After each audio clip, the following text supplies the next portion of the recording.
বরিশাল নগরীর পোর্ট রোডের একটি অভিজাত আবাসিক হোটেল থেকে টিকটকার মাহিয়া মাহিকে এক পুরুষ সঙ্গীসহ আটক করেছে কোতোয়ালি মডেল থানা পুলিশ।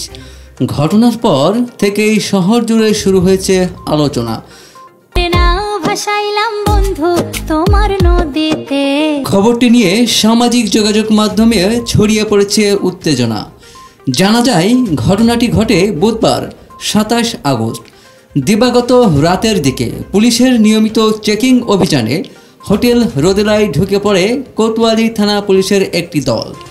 সেখানে একটি কক্ষে স্বামী স্ত্রী পরিচয়ে অবস্থানরত মাহিয়া মাহি ও তার পুরুষ সঙ্গীকে পাওয়া যায়।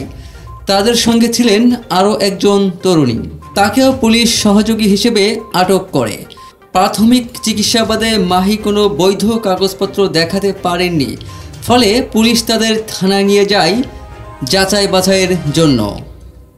কোতোয়ালি মডেল থানার ওসি মিজানুর রহমান ঘটনার সত্যতা নিশ্চিত করে গণমাধ্যমকে বলেন, হোটেল রোদেলা থেকে 2 জন তরুণী ও 1 জন পুরুষকে থানায় আনা হয়েছে। তারা স্বামী স্ত্রী বললেও বিষয়টি যাচাই করা হচ্ছে। প্রয়োজনীয় কাগজপত্র তাদের কাছে নেই।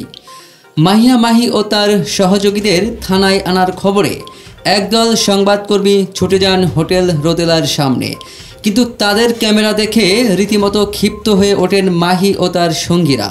চোখের সামনে সাংবাদিকদের ওপর চড়া হওয়ার চেষ্টা করেন মাহির সঙ্গীরা। কেউ কেউ হাত থেকে ক্যামেরা কেড়ে নিতে যান বলেও অভিযোগ উঠেছে। টিকটকে নানা বিতর্কিত কন্টেন্ট তৈরি করে ইতিমধ্যে আলোচনার কেন্দ্রে এসেছেন মাহিয়া মাহি।